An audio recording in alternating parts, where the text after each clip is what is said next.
Bienvenidos a Conexiones Empresariales, un podcast de la Cámara de Comercio La Vega, donde exploramos las dinámicas empresariales y productivas que se implementan en los diversos sectores, ofreciendo experiencias que impulsan el desarrollo comercial, regional y nacional. Bienvenidos a una conexión más de tu podcast Conexiones Empresariales, un podcast de la Cámara de Comercio y Producción de La Vega.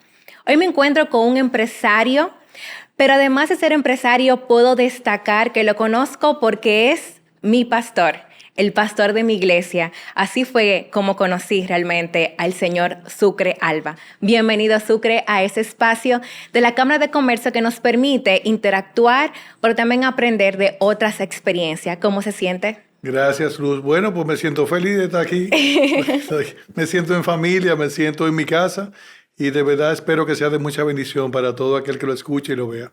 Gracias, Sucre. Bueno, me permite, aún con respeto, decirle pastor, ¿verdad? Porque así es. ¿Tú quieras? Gracias. Bueno, pastor, ¿cómo nace Sucre? ¿Dónde empieza la vida de Sucre Alba? ¿Cómo fue tal vez su infancia o su parte educativa?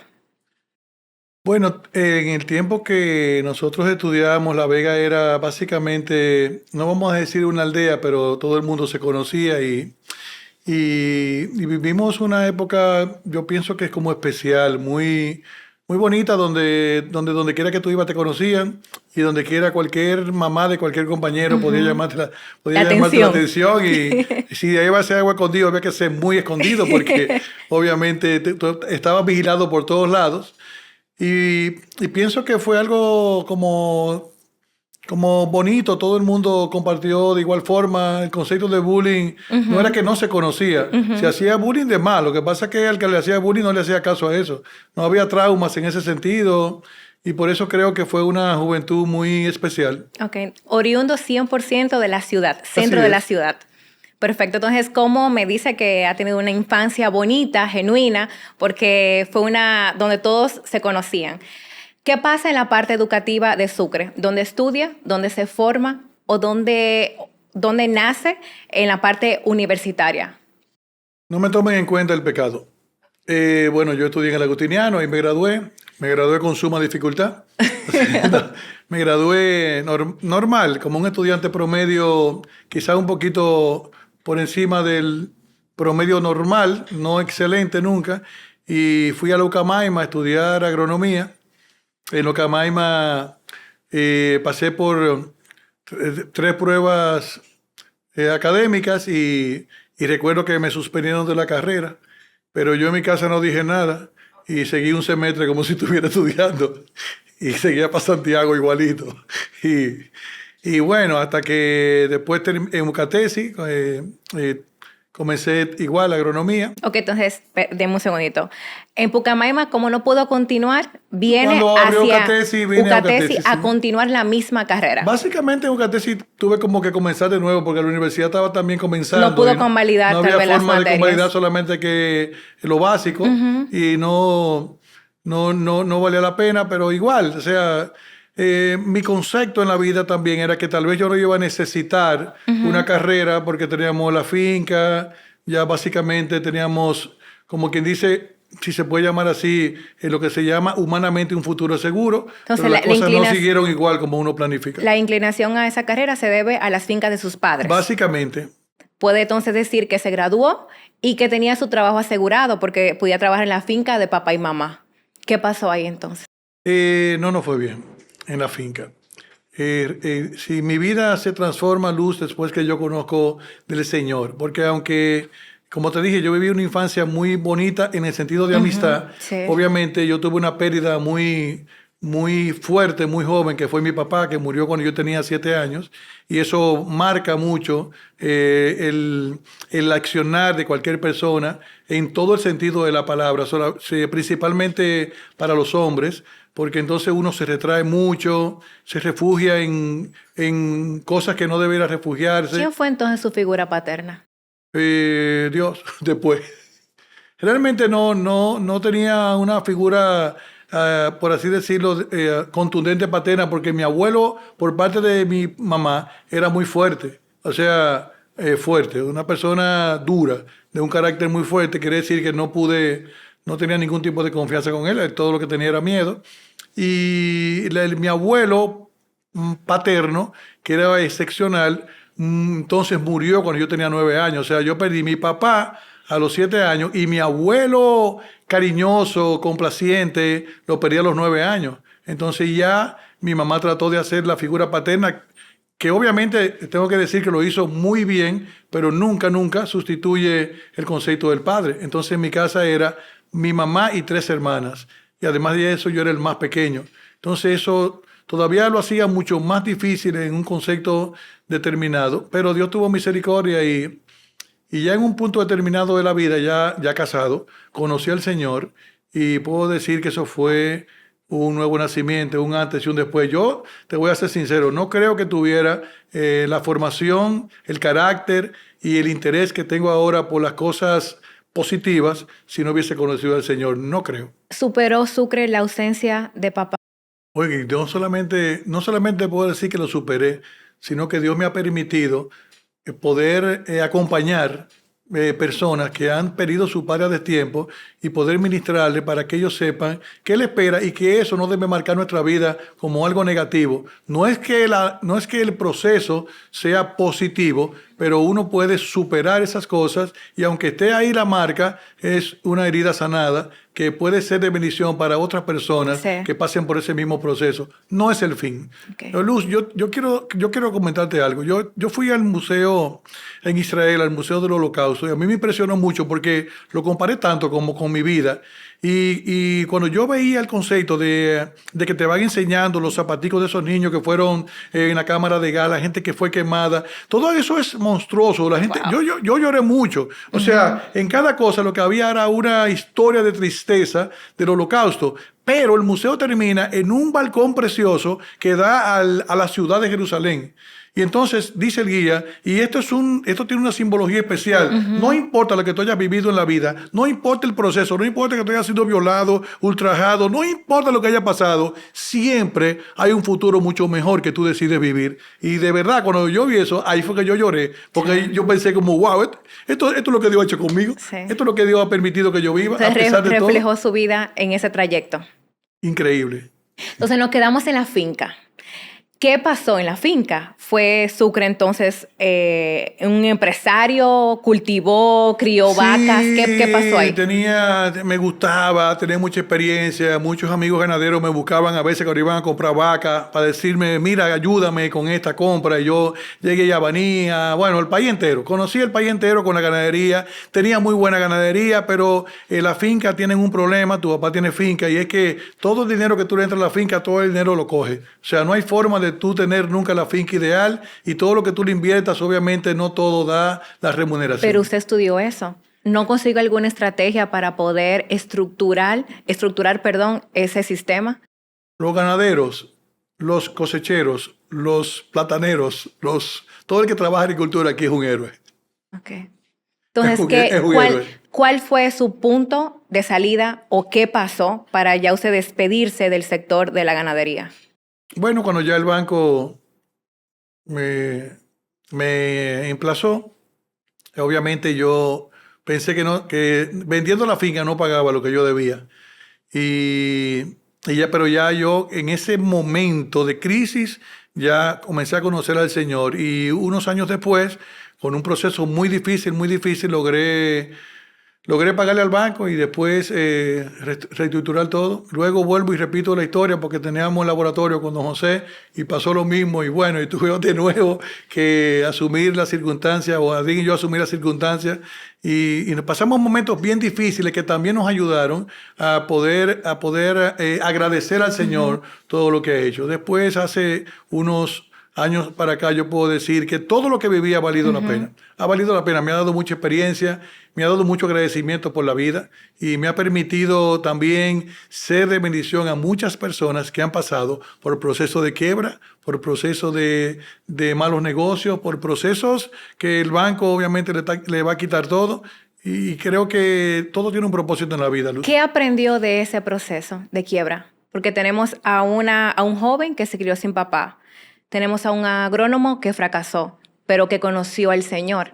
¿Algún otro aprendizaje que desea destacar de esa experiencia? Tú sabes que en los fracasos yo siempre le echaba la culpa a otra persona, incluyendo a Dios. O sea, si algo no se daba, yo decía, Dios mío, pero tú si eres malo y esto y para acá. O sea, si no llovía para el arroz, bueno, señor, una sequía, qué problema. Una vez había una sequía tan grande que yo llegaba a la finca y el empleado me decía, tranquilo, que nada más se murieron 2 vacas hoy. Y obviamente me hermó mucho toda la producción. Y él usaba una expresión que a mí me daba mucho pique. Decía, no se preocupe, que a mí no se me muere la vaca. Yo le decía, ¿cómo que tú no se muere la vaca? Sí, porque yo no tengo. A que le pasen esas cosas al que El que tiene. tiene. Y obviamente cuando comencé a hacerme culpable, Luz, hay cosas que muchas veces nosotros llegamos inclusive a la ruina echando de la culpa a otra gente, a un sistema o a lo que sea. Pero el concepto de tú saber que el único culpable, único y verdadero culpable, eres tú. Claro. Cuando tú descubres eso, se te abre un camino por delante, porque ya no importa lo que pase, tú sabes que tú eres el responsable de eso. Y enfrenta la situación de una manera diferente. Enfrentar la situación de una forma diferente. ¿Qué hizo Sucre después? Sale de la finca, pero ¿qué hace con su vida? ¿Se casa? ¿Forma otra empresa? ¿Se asocia con una persona? Conocí una persona en Santo Domingo que me instó para unos amigos que tengo allá lo que son, era ahora una compañía muy grande que es Viamar. Nosotros teníamos unos negocios con Viamar. Todavía Viamar no era tan monstruosa como es ahora. Y estando allá, tuve un problema. Estaba peleando con Oscar, que lo quiero mucho. Si oye, no me lo tome en cuenta, Oscar, si tú oyes esto. Y entonces dije, bueno, yo en La Vega no hay gente que venda seguro, serio. Voy a vender seguro. Y había una persona ahí que me dijo, ¿de verdad tú quieres vender seguro? Y ahí comenzó ese conocimiento. Él me presentó a su hermano, que hoy es mi socio. Y comenzó como un juego, porque comenzó simplemente yo buscando personas. Y él entonces salió de la compañía donde estábamos y quiso poner una compañía conjuntamente conmigo y vino y yo dije que no, que yo no quería más, que yo no quería sociedades con nadie, que no quería sociedad con nadie. Pero entonces él fue a hacer la documentación donde un abogado muy prominente de La Vega, don Oscar Hernández, que ya murió, su hijo fue fiscal en Santo Domingo, y él me quería mucho, y entonces imagínate tú, él de la capital, y cuando le llevan los documentos dice, pero él me decía Sucrito, don Oscar, pero Sucrito está en esto, no, pues yo te hago esa compañía, yo te la hago gratis, y eso como que dijo, no, pero este hombre es Superman, este hombre, yo tengo que hacer los socios, y ahí me hicieron socios sin yo aportar nada. Wow. ¿Actualmente tiene ese negocio? Actualmente eso es lo que hacemos. Okay. Como familia, bueno, principalmente yo soy pastor, esa es mi pasión, pero nuestra labor es asesoría de seguros. ¿En qué momento entonces nace Sucre y decide por inclinarse a ser pastor? Llegué al Evangelio y la gente comenzó a decirme, pastor, no me gustaba. Para que tú entiendas, Luz, yo de verdad pensaba como en el pastorado, como si me estuviera degradando. Señor, perdóname, pero así era. O sea, yo sentía como que eso era como, a mí no me diga pastor, que yo nunca voy a ser pastor. Pero Dios fue tratando con mi corazón y creo que lo fue haciendo de tal forma que me lo hizo ver como un llamado y no como un trabajo. Si el pastorado no se hace como un llamado, es el trabajo que puede ser el más pesado del mundo. Pero cuando lo hace como llamado, lo hace con una pasión que tú no te vas a cansar nunca, porque es algo como que te sale desde adentro. Y ahí la gente comenzándome a llamar pastor, hasta que, bueno, aquí estoy. De verdad que entiendo que Dios me llamó para pastorear, pero Dios me llamó para pastorear y para que trate de mostrar el rostro de Cristo donde quiera que vaya, que la gente pueda ver que hay un Jesucristo que cambia y que transforma y que realmente es real y que está vivo. Me dice que no le gustaba cuando la gente le decía pastor. ¿Y a sus hijos le gustaba? En ese tiempo mis hijos estaban muy pequeños. Ellos no distinguían en lo que era una cosa y Dios de la comenzó a hacer otra. grandes milagros. Porque, por ejemplo, mi hija Clarice, en ese proceso, ella cuando nació murió 2 veces. Murió 2 veces, literal. En una la doctora salió a darme la noticia. Se murió. Y yo le dije, doctora, nosotros tenemos una promesa con ella no se va a morir. Y ella me miró y me dijo, oye, tú no me estás entendiendo, Sucre. Ella que se murió. No tiene vida el cuerpo. Se murió. Y yo dije, no, tranquila. Y ella pensó, se le veía los ojos, me dice, este tipo se puso loco. Y ahí salió la enfermera, unos minutos después, y dijo, doctora, venga, que reaccionó. Y otra vez, ahí está Clarice. Clarice. Wow.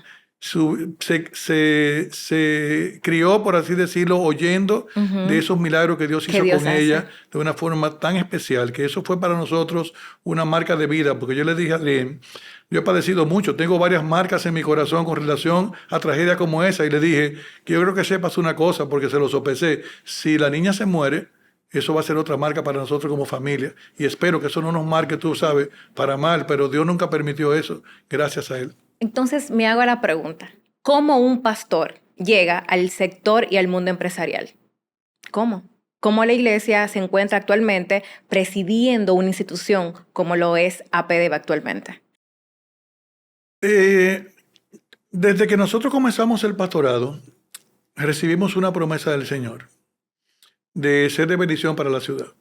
Y cualquier persona que pudiera escuchar esto lo puede malinterpretar y entender que nosotros somos como, espérate, que tú estás diciendo que tú vas a ser de bendición. No, no, no, al revés. Esto fue como un compromiso que Dios sembró. O sea, tenemos que esforzarnos como iglesia a ser de bendición para la ciudad. No cuatro paredes, no solamente el concepto de la religión o de la religiosidad, sino también el concepto de mostrar fuera de ahí que Dios es un Dios real y que actúa en todo tiempo. Jesús, por ejemplo, se movió en todo lugar. Se movió en diferentes entornos con los cambistas, con los que cobraban impuestos, con los leprosos. Entonces entiendo que tenemos esa labor. Y bajo esa labor, entonces comenzaron a llamarnos para algunas instituciones. Por ejemplo, comenzaron entré al Consejo de Fondos Mineros, después nos llamaron de la Asociación por el Desarrollo de La Vega por una circunstancia que hubo hace años, pero mi labor ahí era pasiva en ambas partes. Hace como 4 o 6 años comenzaron a decir, pastor, pero queremos que usted sea presidente. Obviamente no entendía como que no era como el proceso que yo debería tomar. Pero en esta última ocasión pasó una circunstancia donde varias personas dijeron o eres tú o no hay nadie. O va a haber una circunstancia difícil. Y Adrián me dijo, bueno, tal vez Dios no te está llamando para eso. Y bueno, aquí estamos y esperamos que Dios nos use, no solamente para mostrar lo que Él puede hacer a través de una institución, sino también con la responsabilidad de querer hacer algo diferente, no mejor que nadie, porque todo el mundo hace lo mejor en su labor, pero diferente, y espero que podamos también, conjuntamente con la Cámara de Comercio, que ha sido de tremenda bendición para mí, poder trabajar unidos, Cámara de Comercio y todas las instituciones, de tal forma que todo eso que se dice de La Vega, que no somos unidos, eso sea ya enterrado en el pasado. Pero entonces, ¿qué es APDB y qué hace APDB? La Asociación Pro Desarrollo de La Vega es la institución, por así decirlo, si no la más vieja, una de las más viejas, y su fundador fue, oye bien, el papá de don César Arturo. Para que tú entiendas, de APDB sale me han dicho UCATESI, a la verde, APDB sale a la verde, APDB sale Copedá, pero llegó un punto que como si fuera un letargo, una hibernación, y entonces comenzó a mermar la influencia con relación a a los proyectos. Igual entonces, como no recibe ningún tipo de ayuda de ninguna institución, bueno, recibía de Copedá y otra vez la estamos recibiendo gracias a Copedá, se había como aletargado porque no tenía forma de desarrollar proyectos. Además yo siento como que no se politizó, pero como que no se lanzó, tú sabes, como con la responsabilidad que debiera hacerlo. Claro. Y entonces se cayó un poco. Yo espero que Dios nos permita levantar la imagen de la Asociación Pro Desarrollo, que vuelva a tener, tal vez no el esplendor que tuvo en un momento, pero sí lo va a tener con otros presidentes que vengan, que encuentren una zapata mejor ya cimentada y que ellos puedan saltar mucho más fácil. Eso es lo que pretendemos, dejar una zapata más que todo. Ante esa llamada, Sucre, mire, es hora de presidir. ¿Cuáles fueron las dudas que pasaron por su mente? Bueno, la iglesia demanda mucho tiempo. Estamos hablando de aproximadamente 400, si no 500 personas entre los que van fijos y los que y los que son de la iglesia, que a veces van, a veces no van. Y eso obviamente es la labor como de precisamente pastorear esas personas, además de las otras responsabilidades que implica la iglesia, más la preparación. Siempre estamos estudiando. Ahora mismo estamos haciendo una maestría en una universidad norteamericana de prestigio, para también poder con responsabilidad entonces, exponer la palabra. Su duda fue por el tiempo de la iglesia, no porque no tenía la capacidad tal vez para enfrentar el tiempo. ¿Cuáles retos tiene o enfrenta actualmente la institución? Básicamente, el reto que enfrentamos ha sido lo poco conocida que ya estaba. Okay. Tú le preguntabas a la gente qué es la Asociación por el Desarrollo y decía ¿qué es ¿de qué tú me estás hablando? ¿De qué tú me estás hablando? Sí. Queremos levantar esa parte y también que la persona que venga pueda estar cimentado bajo una pequeña base de un presupuesto que por lo menos le permita trabajar con libertad. Okay. Y ante esos dos retos, ¿cuáles son sus dos estrategias para obtenerlo o cumplirlo? Bueno, ya comenzamos con las redes para hacer dar a conocer la función, visión de APDB. De verdad que tengo que decirlo, he recibido una ayuda de la Cámara de Comercio, porque la Cámara de Comercio obviamente, todos necesitamos la publicidad, pero la Cámara de Comercio tiene una buena publicidad y en muchas de los proyectos que hemos tenido, que lo hemos hecho conjuntamente con ellos, pues al ellos mencionar a la Asociación para el Desarrollo, pues eso está haciendo también que se levante un poco, ya es conocida. Por ejemplo, ahora vamos a tener una charla de autismo y vamos a involucrar, estamos involucrando a la Asociación para el Desarrollo, estamos involucrando a la Cámara, estamos involucrando a COPEDA, también para exhibirle a la ciudad, perdón, una muestra de unidad en las cosas que vamos haciendo. Que es la visión también de APDB, la unión del vegano, del empresariado. Hicimos una charla extremadamente interesante sobre facturación electrónica en Estuve Shakira, viendo, sí. Y eso fue de verdad que impresionante y la Cámara de Comercio nos dio mucho apoyo con eso y ha sido un éxito que creo que lo vamos a tener que repetir prontamente, ya dentro de 2 o 3 meses, cuando ya entre en vigencia esta parte de la facturación electrónica, va a venir la otra camada, podemos decir, para que también esa otra camada se nutra de esa preparación, de cómo no se asuste y pueda recibir esa nueva ley, por así decirlo, de forma correcta y saber cómo lo va a accionar. Lo veo activo en todo lo que me está hablando, pero ¿cómo lleva ese balance? Familia, iglesia, APDB, ¿cómo logra ese balance? Hasta ahora, no puedo decir que me ha sido gravoso. Gracias al Señor por mi esposa, por mis hijos, porque los reuní primero. Cuando iba a ser pastor, los reuní a todos y les dije a mis hijos, siéntense aquí todos. Y les dije, yo soy su papá, ustedes, como quiera que sea, yo voy a ser su papá. Y Adrián, yo soy tu esposo. Ahora yo quiero saber si ustedes pueden verme también como su pastor. No tienen ningún compromiso con la iglesia, o sea, ustedes pueden hacer su vida como quieran, porque son hijos de pastores, no tienen por qué ser diferentes a ninguna otra persona, hagan lo que ustedes entiendan. Y ellos dijeron, están sirviendo porque quieren, no porque son mis hijos, y ellos han sido de mucho apoyo para mí, mi familia ha sido de mucho apoyo. De hecho, las primeras reuniones las hicimos en mi casa. Quisimos darle ese ambiente de armonía, de familia, y hicimos las primeras reuniones en mi casa con la cocina de Adrián, que es muy buena. Y eso ha traído también una unidad entre los directivos para entender que no es solamente un momento de juntarse en un lugar, sino que trabajemos fuertes y unidos para que logremos lo que queremos. ¿Tiene o cuenta ya APDB con su planificación estratégica de este año o los planes para desarrollar este año? Sí, pero lo quisimos hacer de forma trimestral. Ok. Metas a corto plazo. Sí, porque nos dimos cuenta que muchas de las cosas no se cumplían porque se hacía una amplia agenda y entonces no se enfocaba en las acciones pequeñas, claro. Y entonces se diluía todo igual. Sí. Y lo que estamos haciendo es tomando 3 meses y hay cosas que no se logran, obviamente, y entonces 3 meses más, la que quedó y las 2 o 3 que vienen para los otros 3 meses. Y hasta ahora ha estado excelente, exceptuando que obviamente se nos suman muchas muchas cosas adicionales, porque déjame decirte que la ciudad tiene ahora muchas carencias, entonces uno quisiera como participar en todo. Imagino que a la Cámara, a la pobre Odile le debe pasar igual. O sea, sí, cuando no ha resuelto una, cuando ya tiene 3 en fila, En fila. que se necesitan hacer. Quisiera terminar este podcast con un mensaje y un consejo. Quiero pedirle el mensaje al pastor y el consejo al sector empresarial como presidente de APDEVE y también presidente del Consejo de Fondos Mineros.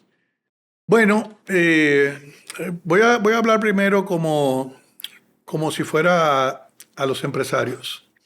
Nuestra ciudad tiene excelentes empresarios, muy prósperos. La Vega ha sido una ciudad donde las personas que han emprendido y aquellos que han heredado negocios familiares han multiplicado las fortunas y tienen fortuna. Sí. Pero, perdóneme, la mayoría de ellos no tiene un compromiso social, tiene un compromiso privado y quisiera como hacer el cambio él como empresa o ella como empresa, no voy a mencionar a nadie como empresa, pero no quieren ser parte de proyectos que otra gente emprenda. Y eso ha traído un pequeño atraso en muchos de los proyectos que tenemos, porque cada grupo empresarial pretende hacer las cosas de forma personal de su empresa, sí. Individual, y no sé cuál es el motivo, porque obviamente no es que no logre lo que va a querer, pero no es lo mismo empujar un carro una sola gente que cuando 2 o 3 se ponen a empujarlo es mucho más fácil. Una misma fuerza. Si quizás esos empresarios que pudieran confiar en las instituciones, sí. Y poder aportar de forma generosa, que no le va a hacer ningún tipo de obstáculo con sus finanzas ni con todo, y que podamos ver una ciudad con un compromiso social diferente. Hace mucho tiempo, cuando yo era ganadero, fuimos a una feria de Baní y teníamos amigos en Baní muy cercanos, y fue una empresa a Baní que quería poner una industria de zona franca, y entonces había una circunstancia que la iban a poner o en Baní o en otro lado, y la Asociación Pro Desarrollo de Baní se reunió con las personas y le dijeron, no, te vamos a regalar el terreno. Y él dijo, sí, pero no basta porque el lugar donde está, y la asociación le dijo, te vamos a construir la nave. Wow. A mí me impactó mucho ese concepto, y como que me dio envidia por mi ciudad. O sea, ellos de su dinero iban a aportar para regalarle el solar y para construir la nave para que ellos se instalaran y no se fueran para otro lado que no fuera Baní. Y eso es como lo que yo sueño para La Vega, que La Vega tenga ese tipo como de unión en un sentido, que no importa que una gente saque más dinero que otro, porque también hay una competencia aquí de lo que más tiene. Me sorprendió estar en una reunión y oír la gente hablando del dinero que tiene. Me sorprendió, quiero decirlo. O sea, eso es como que la gente lo guarda en secreto. No, aquí estaban hablando, no, porque yo no sé cuánto, o sea, no voy a decir, porque son números que yo no manejo. Todos los ceros, no, ¿verdad? Todos los ceros. Sí, pero entiendo que bajo ese concepto lo que deberíamos hacer es precisamente eso. Sí. Confiar, por ejemplo, en Compromiso La Vega, que se acaba de formar, para que esos empresarios puedan decir, mira, que Compromiso La Vega, ¿qué tiene que hacer? Darle un informe mensual del gasto que se tenga o en qué se invirtió ese dinero y que puedan opinar si quieren. Pero el concepto es que se necesita para que los empresarios tengan un compromiso social con la ciudad. Que confíen y puedan ver que sí, que nuestra ciudad puede ser diferente. No va a ser la ciudad que soñamos nunca. ¿Por qué? Porque tú sueñas una cosa, yo sueño otra, pero sí va a estar mejorando constantemente. Y eso es lo que nosotros pretendemos como ciudadanos todos. ¿Un mensaje como pastor? Bueno, a veces pensamos que la prosperidad, que la salud, que el gobierno, que la buena vida nos va a traer gozo. A veces oigo personas, comentaristas, periodistas, diciendo que si fuéramos como Estados Unidos, que si aquí se manejara la ley como Estados Unidos, que si no se metieran en rojo, que si respetaran la ley, que fuéramos felices, que tú naces en Suiza y tienes tu futuro asegurado. Y yo quiero decirle que eso es un tremendo error. Está bien que busquemos que seamos más prósperos, pero eso nunca nos va a hacer felices. Porque cuando tú comparas República Dominicana con países europeos como Suiza, quizás como Holanda, lo puedes comparar con Japón, realmente somos con lo que ellos le llaman tercermundistas en el sentido económico, pero somos primermundistas en el sentido de que vivimos una vida mucho más saludable, mucho más feliz que todos ellos. Te das cuenta que Japón, por ejemplo, ahora mismo está teniendo una alta tasa, un alto índice de suicidio, porque aunque viven bien, aunque tienen todo, aunque cumplen todas las leyes, no le encuentran sentido a la vida. Igual que Suiza. Una gente sale de Suiza, tú tienes tu futuro asegurado, perfecto, tu universidad paga, tú no tienes ningún incentivo de hacer nada porque todo está resuelto. Y no podemos entender que el problema de este mundo se basa en una sola frase que Jesucristo dijo: el problema de este mundo es el pecado. No hay forma de resolver nada si Cristo no está en el corazón de las personas. Nadie va a sentirse feliz con lo que tiene si no tiene a Cristo en el corazón. Nadie va a sentirse feliz con la corona que logra en cualquier deporte que sea si Cristo no está en el corazón, porque siempre va a querer más, nunca va a estar conforme. Y lo único que nos trae conformidad de agradecimiento, no la conformidad que se entiende, que es una conformidad de dejadez, sino estar conforme con lo suficiente que se tiene, vivir feliz con lo suficiente que se tiene, porque siempre vivimos pensando en lo que nos hace falta y no disfrutamos lo que tenemos, sí. Lo que ya tenemos. Sí. Y bajo ese sistema yo quisiera que la gente pensara que si no buscamos a Cristo de corazón, nunca vamos a tener paz en el corazón. Oye, nunca vamos a tener paz, porque el único que da la paz que sobrepasa todo entendimiento, dice la palabra, es Cristo. Podemos tener lo que sea, pero nunca tendremos un corazón agradecido y con la paz de Cristo. ¿Puede decir entonces que usted es una persona conforme, feliz. Y que vive en paz? Yo no te puedo decir lo que yo siento, pero de verdad, que yo me siento feliz. No porque no tenga problemas, sino porque he aprendido que cada circunstancia que estoy viviendo tiene un propósito del Señor en mi vida. Y cuando lo veo desde ese punto de vista, lo que quiero saber es, Señor, entonces, este propósito, ¿a dónde me lleva? Vamos arriba. Y de verdad es como algo que solamente lo puede dar Jesús. Si yo le digo a la gente que si tú caminas sin una dirección, si tú vas para un lugar y no tienes un GPS para llegar, obviamente te vas a perder 1000 veces. A veces una persona cree que si lleva una ruta caminando va a llegar a algún lugar. No, si tú no tienes un guía que te lleve al lugar que es Cristo, no vas a llegar nunca. No vas a llegar. No vas a llegar. Es muy difícil que llegue. Pastor, gracias por compartir este tiempo y regalarnos larga data de su vida. De verdad que me siento muy orgullosa de usted como pastor y también como empresario y ciudadano de La Vega, porque yo sé cuánto usted trabaja por nosotros. Entonces, mi aplauso y mi admiración para usted. Señores, hasta aquí esta conexión. Por favor, suscríbete, comparte y déjanos comentarios para que esta historia de vida sea conocida por muchos veganos y también ciudadanos de nuestra República Dominicana. Esto fue una conexión más de tu podcast Conexiones Empresariales, un podcast de la Cámara de Comercio y Producción de La Vega. Si te gustó nuestro podcast, ayúdanos a difundirlo. El objetivo es compartir perspectivas diversas y expandir horizontes de negocios. Esto es Conexiones Empresariales, el podcast.